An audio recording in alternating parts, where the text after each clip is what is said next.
studio de cinéma Atlas, à Ouarzazate au Maroc, 12 jeunes venus de Haute-Savoie, du Québec et de Martinique s'essaient au tournage d'un film dans les décors fabuleux des plus grands chefs-d'œuvre du 7e art.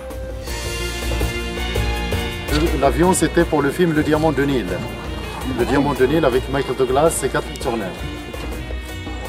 Le bus, c'est pour le film Babel. Babel avec Brad Pitt et Kate Blanchett. Tous les camions, c'est pour le film La Chute du Faucon Noir.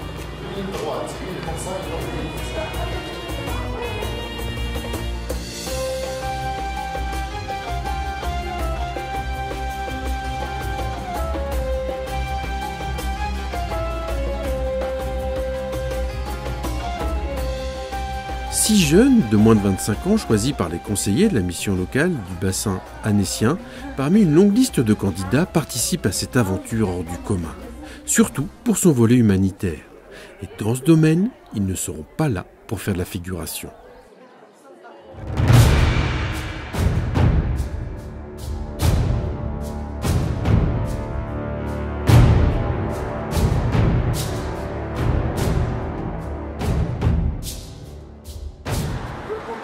Les jeunes d'Annecy ont pris un avion de Genève vers Marrakech, puis un bus à destination de Ouarzazate avec les jeunes Québécois. Là, ils ont rejoint les jeunes de Martinique pour un ultime voyage de 6 heures vers le village de Zouala, au sud de la ville des Rachidiens.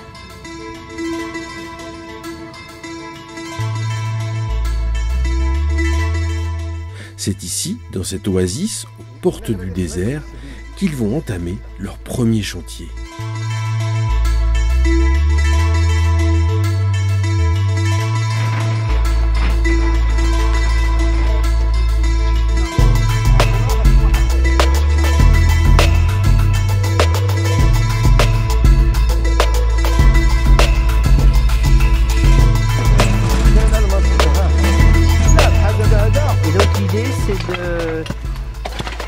Continuer la canalisation qui est là-bas, qui a été démarrée par un groupe au printemps dernier. Alors l'eau, il vient de cette canal principal. Après, l'eau, il descend sur chaque parcelle. L'objectif, c'est de bétonner un canal qui était avant avec de la boue et ça perd beaucoup d'eau. Donc l'avantage, c'est d'économiser l'eau, vu la sécheresse maintenant que nous avons besoin d'économiser le plus possible l'eau.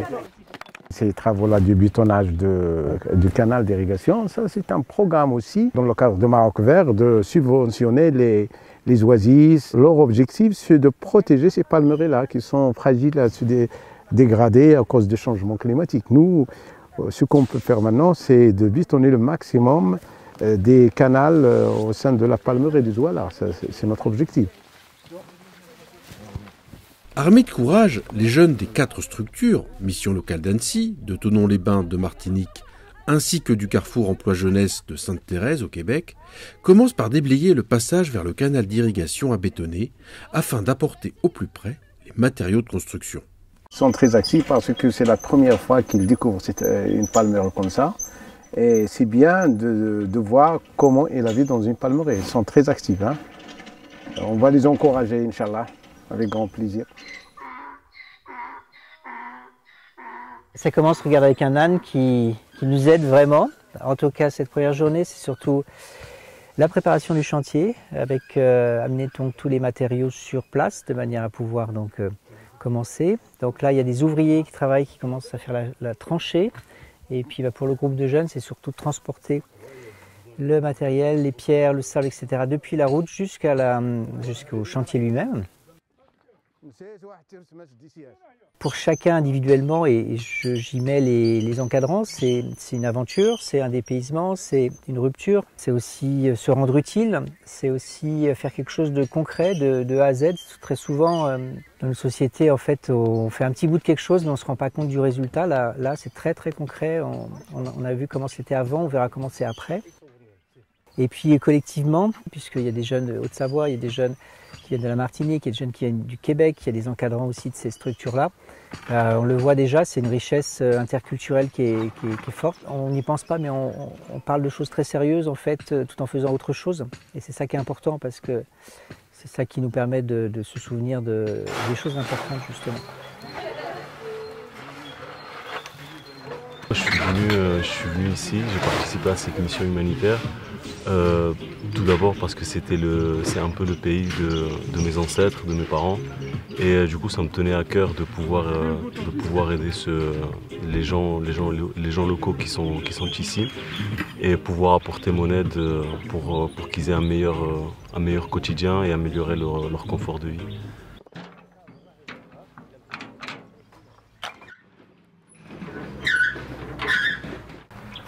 C'est-à-dire que même dans les autres groupes, ils ne se connaissaient pas avant, c'est grâce au projet qu'ils se sont connus. Donc on va dire que ça a facilité l'échange entre nous, que ce soit entre Martiniquais et Québécois, Martiniquais et ceux qui viennent d'Annecy. Donc on va dire que le fait de ne pas se connaître, ça a facilité l'échange. Inch'Allah. Mais en fait, on est sérieux, nous. Alors, Luigi, je voulais te poser une question. Je voulais savoir qu'est-ce que tu pensais du mélange socioculturel. Est-ce que tu peux sortir? Non, en vrai, c'est une expérience super enrichissante. On apprend tous des uns des autres. Par exemple, j'ai appris que Luigi, en sortant des cours, il allait se baigner à la mer. À la mer. Que le lycée il était juste à côté. De la chance. Et Naëmi, il avait juste à descendre des escaliers pour aller à la mer. Et qu'il faisait pas moins de 25 degrés toute l'année. Voilà. Donc on aimerait bien vivre en Martinique finalement. Voilà. Si Luigi veut nous accueillir, il n'y a vraiment pas de problème. Suivant les cultures, c'est vrai qu'il y a beaucoup de choses qui diffèrent. C'est pas seulement une question d'apparence ou d'habitude, c'est vraiment... Ou de langue, parce qu'on parle tous la même langue. Oui, on passe la même langue, mais tu vois, on n'a pas les mêmes sens de l'humour, on n'a pas les mêmes références. Du coup, c'est ça qui est bien. Ouais. On sort de sa zone de confort. Voilà, on sort de sa zone de confort et c'est vraiment bien. Quoi. Mais d'un côté, on sort de sa zone de confort, mais ça reste quand même très confortable. Parce qu'on a vraiment un bon groupe. Ouais, la vérité, ouais. On a vraiment un bon groupe et ça, c'est super cool. À part Luigi, du coup. Non, non, pour les parents de Luigi, on l'aime beaucoup. Oui, oui. Merci beaucoup d'avoir mis au monde un être humain gentil. De 18 ans. La plus-value de venir avec la mission locale, c'était vraiment de venir avec des gens de tout horizon que je ne connais pas, avec des Québécois, des Martiniquais ou même des gens en France on retrouve vraiment des personnes avec tout type de métiers, de parcours. Et pour moi, c'est très enrichissant au niveau contact humain avec ces gens-là. Et aussi, ça me permet d'aller à des endroits où je ne serais pas forcément venu tout seul. Et du coup, c'est ça qui m'apporte le fait d'être venu avec la mission locale.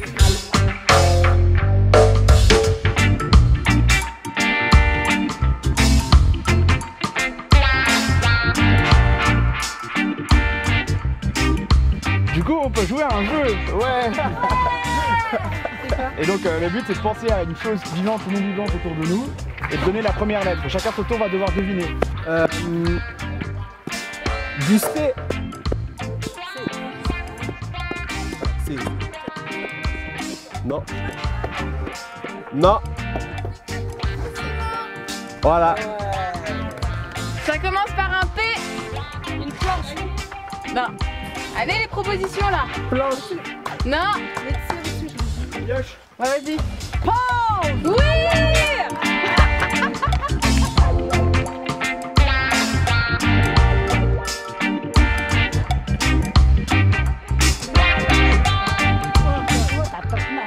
Cette année, en 2024, c'est la troisième année où nous faisons un chantier humanitaire. La première année, nous sommes venus avec Driss Bourida, qui est marocain, qui était un élu comme nous le sommes, nous, les présidents de missions locales. Il est d'origine marocaine, connaît très bien cette région. Et donc, entre élus, on parle toujours de ce que l'on fait. Et quand il a échangé avec moi sur l'intérêt d'amener nos jeunes des missions locales, des groupes de jeunes des missions locales dans cette région, qui les dépayse quand même énormément, moi j'ai adhéré complètement à ce projet.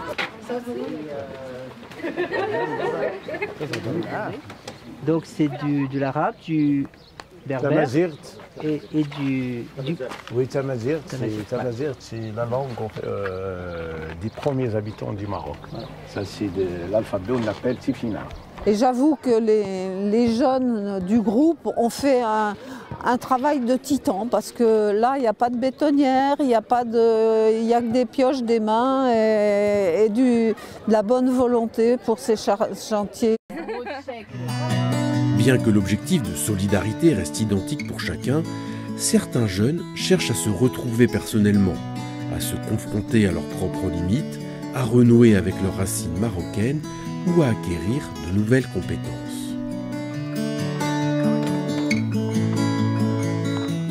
Bon, ben, le projet, je le sens à première abord difficile.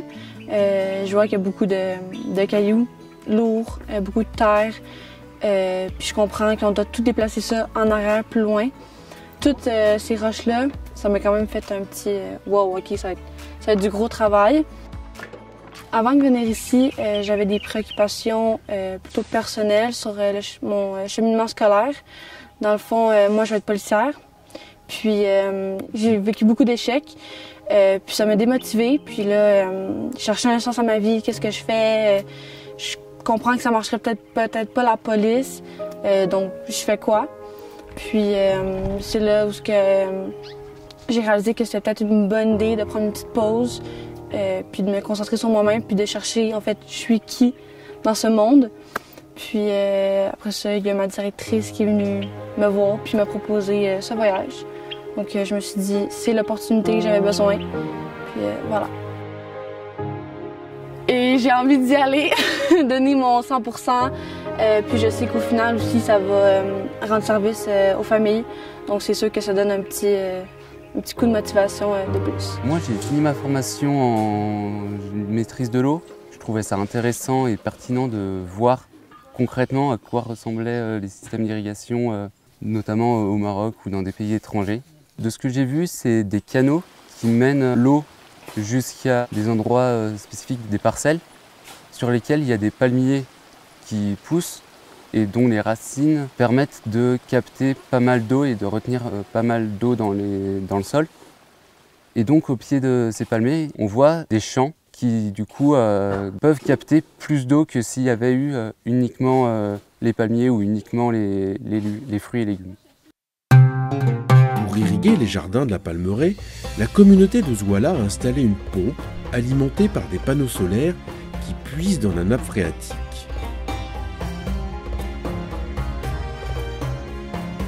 Les jeunes continuent de développer le réseau de canalisation au bénéfice de la communauté.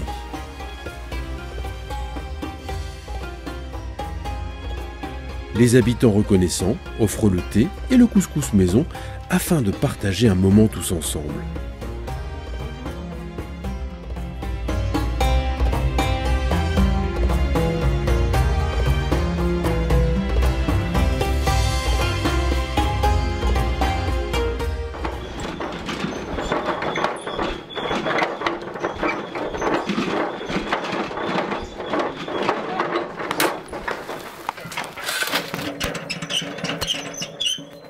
Ça ouvre l'esprit, tu te dis que la façon de faire les choses n'est pas pareille. Tu apprends aussi à faire les choses d'une autre façon. Franchement, oui, ça m'apprend beaucoup. Quoi qui? C'est toi qui as choisi de faire de la brouette aujourd'hui? Oui, aujourd'hui, j'ai choisi de faire la boîte par rapport à mes mains. Donc j'essaie la boîte pour voir ce que ça donne aujourd'hui. Si j'aurais moins mal à la fin de la journée ou pas.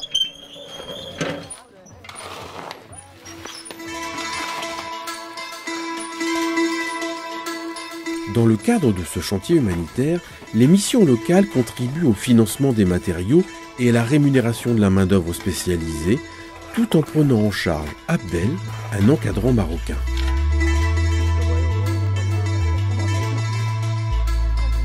Moi, c'est Abdel, chef de chantier. Moi, j'y trouve cette groupe, il travaille bien comme le groupe 2023. C'est bravo pour cette groupe.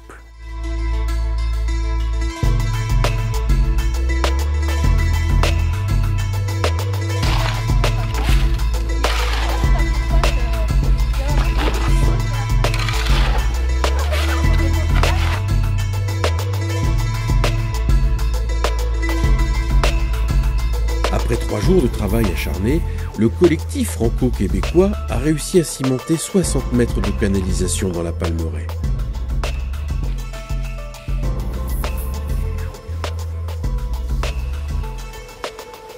L'objectif de servir la population locale a été atteint. Donc moi, je suis vraiment fier et quand on voit toute la canalisation, tout ce qui a été fait, ils ont vraiment réparé le système parce qu'il y avait un petit peu de perte dans le système d'irrigation. Et là, ils ont réparé et ça fonctionne. Et apparemment, chaque fois qu'ils irriguent, tous les canaux apportent le niveau d'eau nécessaire pour que les plantes puissent pousser naturellement et qu'on puisse avoir ce niveau de verdure dans la palmeraie qu'ils n'avaient pas avant. Voilà, je suis très très fier de ces jeunes et très fier du travail qui est accompli.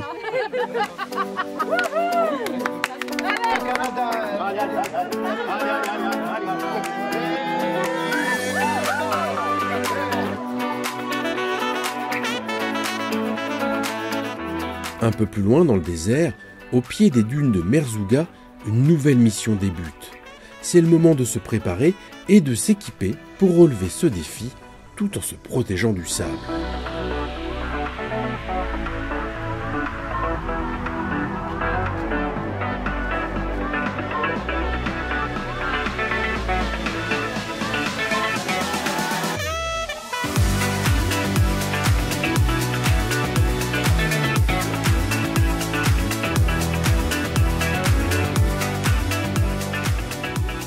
Alors du coup, on est arrivé au lycée de Merzouga. L'objectif, c'est vraiment d'améliorer un petit peu l'environnement des lycéens et des collégiens, parce que l'établissement fait aussi une partie collège. On y va. Du coup, là derrière nous, on a les jeunes qui commencent à poncer le terrain de sport pour rafraîchir un petit peu la peinture qui se fait vieillissante. Et dans un deuxième temps, on mettra des plantes à l'entrée de l'établissement, voilà, pour enjoliver tout ça. Les 12 jeunes commencent le nettoyage du plateau sportif avec le soutien à tour de rôle des 920 élèves de l'établissement. C'est vraiment de voir la réalité dans un autre pays, de visiter une partie de l'Afrique, aussi d'échanger avec la population du Maroc, de rencontrer des jeunes de la France, du Maroc, de vivre une expérience où on se retrouve 24 heures sur 24 ensemble. C'est une expérience de vie super enrichissante. Ça m'a permis de m'ouvrir aux autres, de vaincre un peu ma timidité. Et puis, ouais, on est fier de soi, je suis fier de moi, je suis fier du groupe. Et je suis contente d'avoir pu découvrir un autre pays parce que c'est la première fois que je voyage vraiment hors Europe. Donc je vais retenir voilà, cette cohésion de groupe et puis ces beaux paysages que j'ai découverts.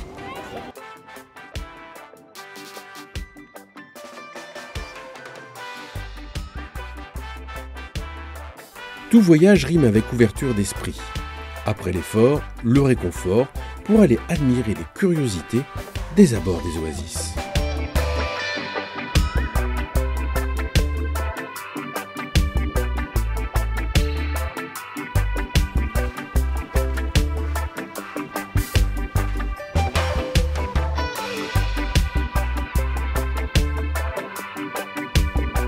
Trop short, qu'on n'a pas le temps, il faut qu'on fasse demi-tour dans le canyon, quoi. Mais j'invite les jeunes à revenir dès qu'ils peuvent, en autonomie. Est-ce que ça marche cette histoire de scotch? Et après c'est plus facile de... D'accord. Ce sera plus facile de mettre la peinture après? Ouais, là c'est vraiment... Ok. Et il arrive à tenir quand même sur le béton là avec la poussière ou pas? Ah mais je te dérange plus. Travaille. Fais ton job. J'ai fait des études d'ingénieur à l'INSA Centre-Val de Loire, à Blois, exactement. Et du coup, je suis diplômé de génie industriel. Et donc aujourd'hui, en fait, pour moi, je ne viens pas en tant que sachant ou même pour venir donner un peu de ma science. Aujourd'hui, je viens vraiment pour aider, pour être au même cadre que les autres, où tout le monde est sur le même pied d'égalité, quoi qu'on ait fait avant. Et ça, c'est super intéressant et super important pour moi, parce que c'est là où on vit réellement des expériences humaine et sociale très intéressante. C'est pour ça que j'ai accepté en fait ce défi. Vraiment, moi ma condition c'était pas de venir en tant qu'ingénieur ou en tant que sachant pour donner de ma science. Alors la qualité, contrôle qualité. C'est la contrôle qualité là. Il est bon. Ils sont bons, ils sont bons. Bon, ça dépend. Laetitia, c'est pas ouf, mais Alors, le bénéfice qu'a apporté le séjour citoyen au Maroc aux jeunes de la mission du Chablais, c'est un développement personnel, tout d'abord, et puis évidemment un gros gain pour la confiance en eux. Ils sont sortis de leur cadre habituel, ils ont relevé des défis, ils ont appris à gagner en autonomie, gagner en assurance et sont adaptés à un nouvel environnement.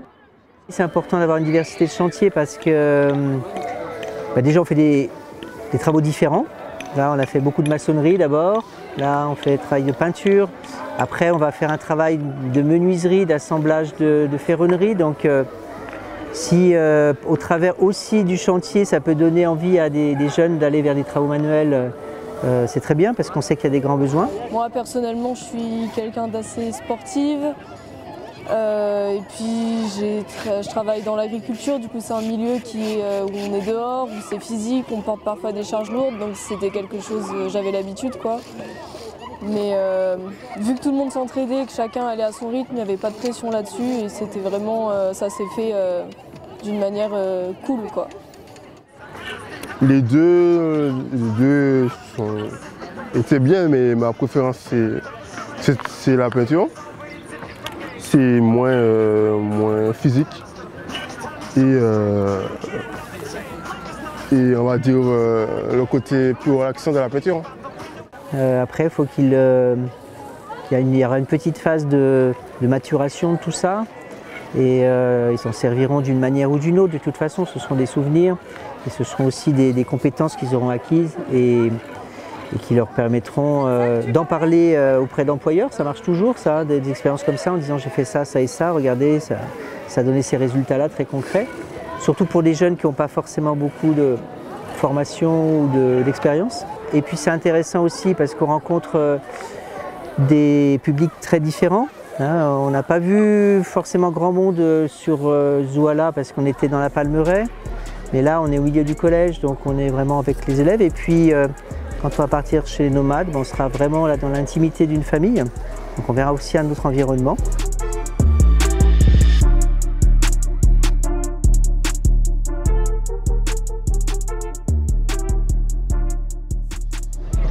C'est très magnifique, des activités qu'on a programmées avec l'association Émission Jeunes Locales du bassin annécien. Sont réalisés comme il faut. Monsieur Chéri.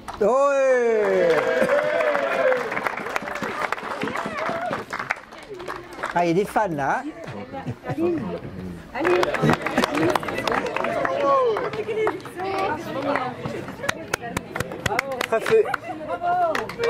Et au nom de tous les employés et au nom de l'association des parents d'élèves de l'établissement, j'adresse une grande gratitude et de sincères remerciements à l'association Mission Locale Gens du Bassin Annécien. Après la remise officielle d'un diplôme de remerciement par le lycée à chaque participant, la mission locale organise un tournoi de foot et de volley entre tous les jeunes. L'objectif à faire cette petite compétition de sport, c'est plutôt un prétexte à jouer ensemble avec les élèves marocains après avoir travaillé 2 jours et demi sur la réfection des terrains de sport qui sont là. Alors, le sport, moi je crois depuis fermement, je pense que c'est un super outil d'insertion. On le voit déjà dès la petite enfance, ou dans les quartiers, on va dire que c'est vraiment fédérateur. Pour notre public, on s'en sert dans les missions locales d'abord pour faire pratiquer aux jeunes du sport, ce qui n'est pas forcément évident dans nos publics. Comme levier aussi par rapport à la santé, puisqu'il y a un certain nombre de jeunes qui ne pratiquent pas du tout du sport. maximum.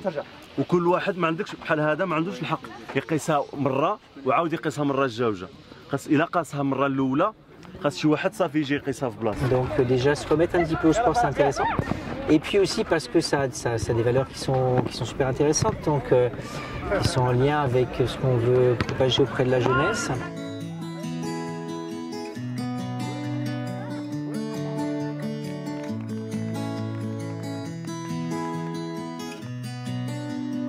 Au-delà des performances sportives, Ce tournoi a été une occasion ludique de générer un contact supplémentaire avec la population locale, essence de la richesse de ce voyage.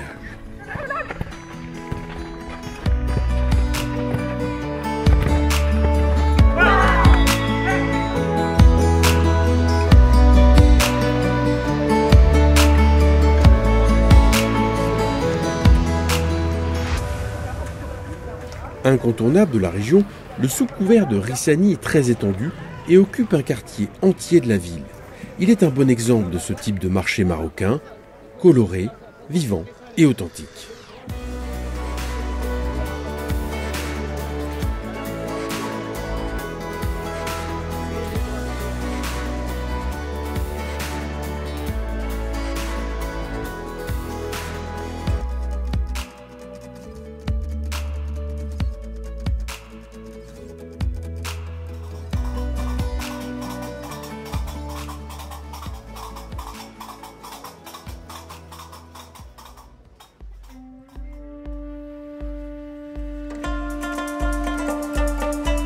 Le projet humanitaire continue avec la rénovation de la cuisine de cette famille berbère.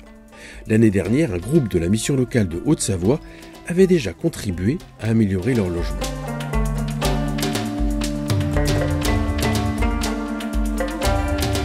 Alors là, on est de l'autre côté des dunes de Merzouga qu'on voit là-bas, et donc de l'autre côté aussi on va dire du décor touristique, parce que là, on est donc sur un endroit où aux portes du désert où les nomades se sont sédentarisés, surtout les personnes les plus âgées, et donc vivent dans des habitats qui sont faits de terre et de bois assez précaires, dans des conditions vraiment très, très simples. Et c'est l'endroit qu'on avait choisi déjà l'année dernière pour venir aider une famille. Donc il y a les parents, dont le papa très âgé est aussi handicapé, et puis une fille qui est célibataire, donc ils n'ont vraiment pas de moyens. Ici, il n'y a rien. Et donc, avec le groupe l'année dernière, on avait construit cette tente qui est là. Et donc, cette année, on a souhaité revenir pour faire quelques aménagements. Donc, on va aller voir ça. On a préparé des coffres de rangement, en fait, pour le système de couchage de nuit et de jour. Donc, tout est prêt. La menuiserie est faite. C'est surtout un travail d'assemblage et de finition, on va dire. Et puis on a aussi un petit endroit où la dame fait son pain, un four à pain, et elle est d'accord pour qu'on l'aménage. Donc on va faire quelque chose d'assez simple, mais qui sera un petit peu plus solide, on va dire, par rapport à ce qu'il y a aujourd'hui. Sacrée expérience là pour les jeunes, hein. C'est vraiment le Maroc profond et... Oui, là c'est vrai qu'on est dans un autre environnement avec des gens qui sont excessivement pauvres, mais qui nous ont accueillis dès qu'on est arrivé avec un bol de soupe ou une tasse de thé. Donc c'est vrai que c'est toujours très, très, très accueillant. Et puis des conditions de travail aussi qui sont pas faciles. Hein. C'est vrai que il n'y a rien quoi en fait. Donc il faut tout amener, et puis il faut passer la journée un peu en autonomie quand même. Lui, pourquoi on laisse pas? On les fait jusqu'où? La fin. Tout? Ah ouais. Tout. T'avais pas découvert ça? Non. Attends. C'est pas ici. Attention. Voilà.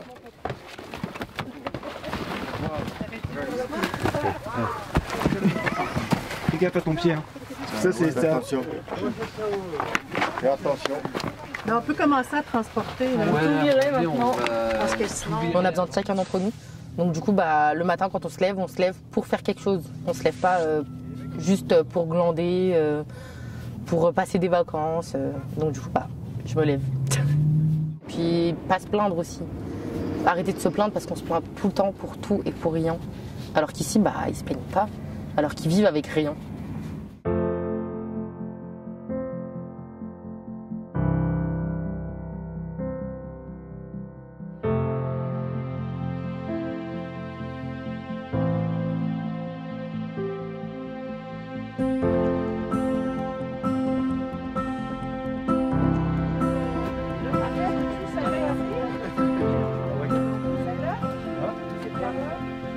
Non, t'as là. C'est quoi l'idée là, on fait un petit chemin? c'est Ouais, c'est pour rentrer. C'est l'entrée de la porte. Peut-être creuser plus dans le... Dans la profondeur. C'est la porte. Ouais, mais il a marché sur la démarche. Personnellement, ce chantier m'a amené un peu de confiance en moi. Je sors d'une année qui était un peu compliquée et là, ça m'a remis un coup de boost parce que j'avais vraiment besoin de me sentir utile quelque part. Déjà, ça m'a un peu libérée parce que ça m'a permis de me dépasser dans un milieu où je ne pensais pas forcément travailler plus tard. Donc ça m'a aussi permis de me dire qu'il y a des choses que je suis en capacité de faire, même en dehors de ce que j'aimerais faire pour le restant de mes jours. Après, je sais que j'ai encore du chemin à faire, mais il y a une bonne partie qui s'est faite grâce à ça. Alors merci la mission locale de m'avoir prise. Pour le moment, je suis heureuse parce que ça m'épanouit de faire de l'humanitaire. Et c'est vrai qu'en ça, j'ai un peu aussi une boule au ventre parce que je me dis que c'est bientôt fini, que les autres vont me manquer. Ceux du village comme ceux du groupe que je reverrai plus, ou peut-être ou plus autant, mais j'espère qu'on gardera le contact. Et c'est vrai que ça va me faire vide et j'espère que que je retrouverai quelque chose avec une aussi bonne ambiance parce que vraiment ça m'avait réchauffé le cœur. Cette mission humanitaire se déroule dans une région profondément rurale. Ce projet se distingue par son approche globale qui vise à répondre non seulement aux besoins immédiats des communautés, mais aussi à promouvoir un développement durable et autonome. Bien que s'éloigner des zones urbaines entraîne un surcoût, c'est précisément ici que les besoins sont les plus pressants. Toutes les actions ont un coût et le fait de bâtir un projet, qu'il soit en France ou qu'il soit à l'étranger, a forcément un coût. Mais là, pendant 15 jours, ça permet d'avoir un booster. C'est-à-dire qu'un jeune qui part ici, un jeune ou une jeune qui part ici pendant 15 jours, lorsqu'il revient chez lui, il a vraiment évolué dans son parcours. Il s'est ouvert l'esprit. C'est-à-dire qu'il a compris qu'il y avait des populations qui étaient en difficulté. Il a compris qu'il pouvait être utile. Et donc, on gagne beaucoup de temps, effectivement, ça a un petit coût, mais je pense que c'est quelque chose qui a un coût qui n'est pas forcément beaucoup plus important que de faire un long parcours d'insertion en France. Ils voient qu'aller à l'école, c'est important. Ils voient qu'on peut faire beaucoup avec peu. Et puis, je pense qu'ils sont marqués à vie, puisqu'on les rencontre toujours. Et pour eux, qui sont à la recherche d'une formation ou d'un emploi, eh bien, avoir un chantier humanitaire sur son CV, c'est primordial. Et franchement, c'est un atout pour trouver du travail ou même une formation.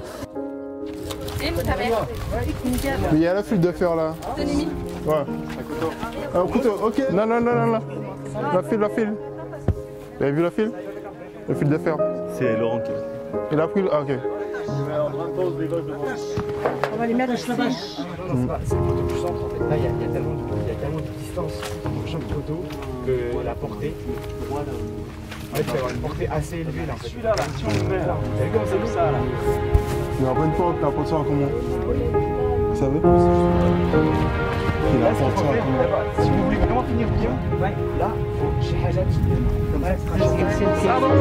Pardon, regardez, j'ai trouvé ce qu'il faut. Il est en Y. Tu le mets au milieu. C'est un peu trop. Attends, viens, on va voir. Voilà, il faut juste le couper. Et après il passe. Ouais, bon. Et en plus, regardez, il y a un crochet pour mettre les sacs.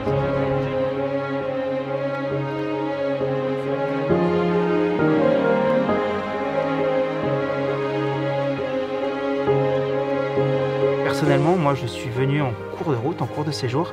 Et puis j'ai pu m'apercevoir aussi que j'ai appris pas mal de choses par rapport aux jeunes. Sur le simple fait qu'il puisse y avoir une telle cohésion dès le départ. J'ai pu encadrer différents séjours avec des thèmes différents. Mais sur un séjour humanitaire, ils avaient tous le même objectif et ça c'était super. Et du coup il y a une cohésion qui s'est formée et puis ça a poussé le groupe vers le haut.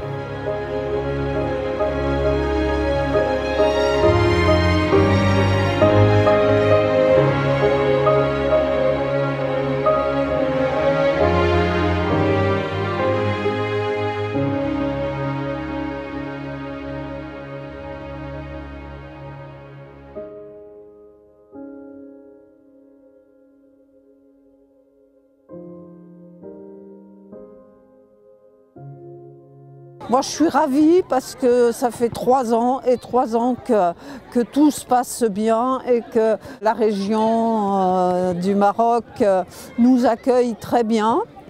Et c'est notre ville d'adoption. Et franchement, j'espère que ces expériences vont pouvoir continuer parce que nous, on est là pour les jeunes et pour les emmener vers l'emploi, mais aussi résoudre plein de problèmes sociaux, comme on sait bien le faire dans les missions locales. Après cette journée de travail, les jeunes de Haute-Savoie testent le surf sur les dunes du désert. Une expérience inoubliable, riche en nouvelles sensations.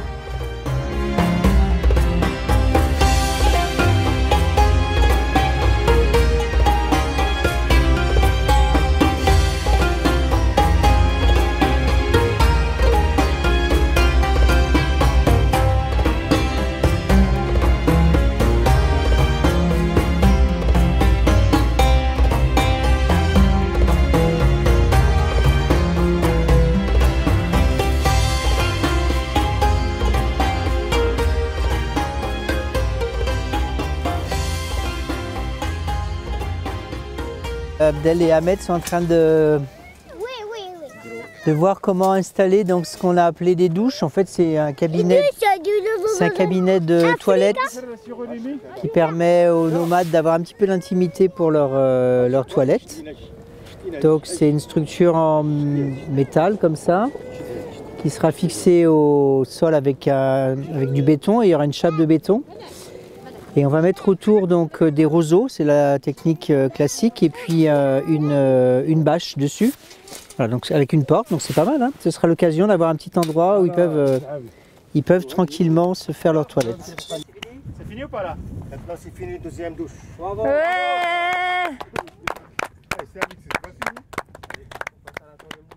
Alors moi, pour ma part, ça a été important pour moi de faire ce type de chantier parce que ça m'a permis de me réaliser dans certains points que je ne pensais même pas qu'ils existaient. Que ce soit dans les points du bâtiment ou voilà, les compétences qu'il faut appliquer pour réaliser des chantiers. Et ça m'a permis aussi de redécouvrir l'amour que j'avais pour cette terre, pour mon pays.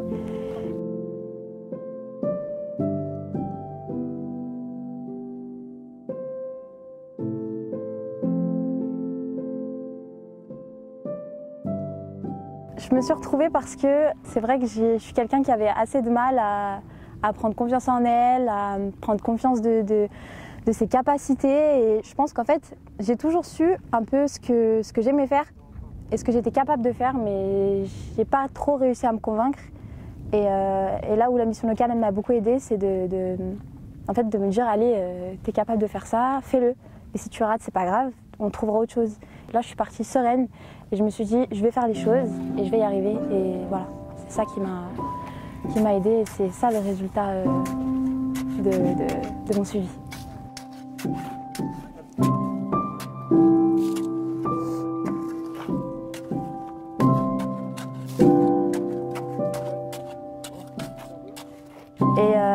Et après, pour tous les jeunes, je pense, qui sont ici, c'est important parce que y a cette notion d'équipe et de travail qu'on applique en fait tous les jours dans la vie. En fait, ce voyage, il nous rappelle tous les jours pourquoi on est ici. Voilà, c'est pas comme en France par exemple, on a un certain confort et on se dit bah voilà, j'ai pas envie d'aller au travail parce que bah, j'ai juste pas envie. Ici, on se dit j'ai pas envie d'y aller peut-être un jour. Parce qu'on est fatigué, mais après voilà, on se rappelle qu'il y a un enjeu derrière, qu'il y a des familles qui nous attendent derrière. Et voilà, au travail c'est un peu pareil, on a une entreprise qui est derrière nous, qui attend de nous des résultats. Et je pense que si on est assez intelligent et qu'on a assez de recul, on peut transférer cette expérience-là à la vie de tous les jours.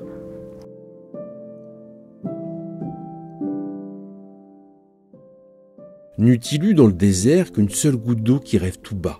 Dans le désert, n'y eut-il qu'une graine volante qui rêve tout haut? C'est assez. Rouillure des arbres, fissure des pierres, vrac des ténèbres. Désert, désert, j'endure ton défi blanc à remplir sur la carte voyageuse du pollen. Aimé Césaire.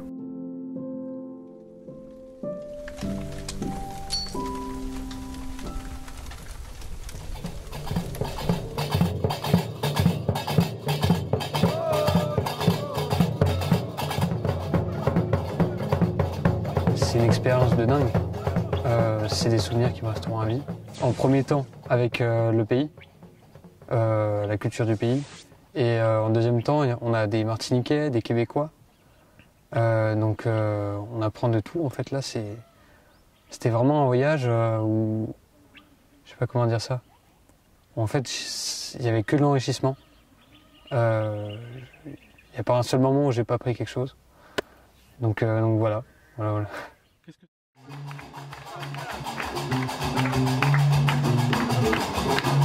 que ce voyage a pu te permettre de répondre à tes questions?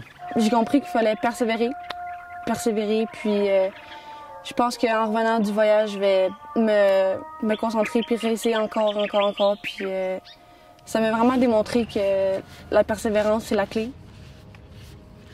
Je regarde dans leurs yeux, je vois quelque chose de différent, je vois quelque chose de magnifique, je vois quelque chose de beau. Et ça fait plaisir. Ça fait plaisir. Je ne peux pas imaginer que notre société devienne juste un espace où on retrouve ceux qui ont de l'argent et ceux qui n'ont pas d'argent. Non, je crois qu'il faut construire une société et montrer qu'il y a de l'entraide, il y a des valeurs et comment, avec cette génération, on va développer ces valeurs-là. Voilà. Et moi, avec la mission locale, je veux développer ces valeurs que nous avons tendance un petit peu à perdre, que moi j'ai connues dans mon enfance, mais que nous avons un petit peu tendance à perdre.